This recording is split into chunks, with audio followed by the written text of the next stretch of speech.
Steve from the President Steve Show, and today we're talking to Lori McCutcheon from Last Chance Ranch. Pleasure to meet you, Lori. Thank you so much for having us. Oh, our pleasure. You do some very cool stuff at Last Chance Ranch.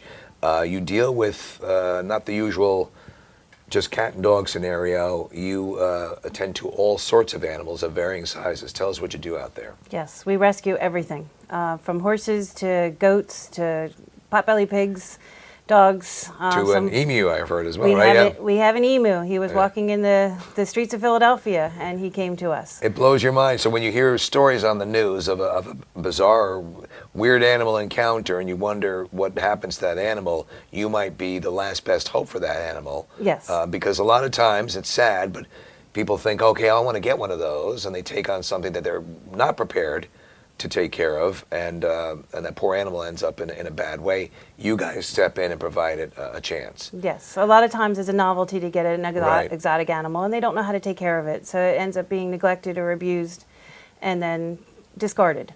And we bring them in and we rehabilitate them, and then we find them new appropriate homes. And sometimes we are their last chance. Which is awesome. And speaking of that last chance and that rehabilitation, you've actually done that with horses that are now working with the mounted police, correct? Yes, we have 5 horses currently in the Philadelphia Mounted Police Department that are mounted patrol. They go to football games, they go to baseball games, they're on the streets, they're PRing, they're crowd control, and they were all rescued horses. With all that you see, what would be that one strongest piece of advice you could give to someone who wants to get a quirky, different animal because it would be fun?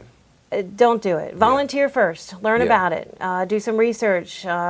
Volunteer at a pet store. Volunteer at an animal rescue or a shelter, and learn about it first. And then you'll realize how much work it actually takes before you actually go out and get one. They're expensive, and it's a long term. Think about how long you're going to have it. If you're going to adopt a dog, you may have it 15 plus years. Yeah. If you adopt a horse, you may have it 30 plus years. Where are you located? We're in Quakertown, Upper Bucks County. Right. We have a tour the first Saturday of every month at 10 o'clock. That's a tour and orientation for new volunteers.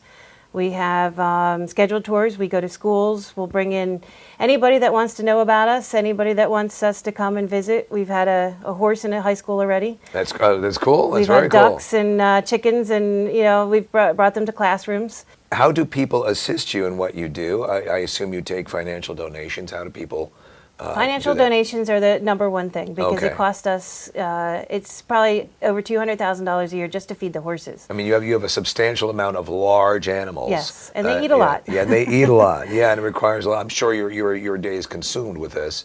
I assume you can give the obvious, which is just go to Last Chance Ranch, Google it. Yes. And go to the website. All the information contained there on the website for how to make donations. Yes. Is there anything else as far as people who want to volunteer? We have volunteers that come every day to help the animals. There's probably 100 different volunteers that come in a week to help feed them, take care of them. We have volunteers that do events, that go out and just solicit people that want to support us. Do you have events or anything that you, fundraisers, charity events, anything coming up that we can help promote? We have fundraisers all the time. You can check out our events calendar on our website. Our biggest fundraiser is coming up in March 22nd. We're having a Ties, Tails, and Paws event, which is a gala at the Visions Sands Casino at Steel Stacks. Oh, very cool. Well, the name of the establishment is the Last Chance Ranch, and Lori, I want to thank you very much for coming by. It was a pleasure meeting you. Thank you so much.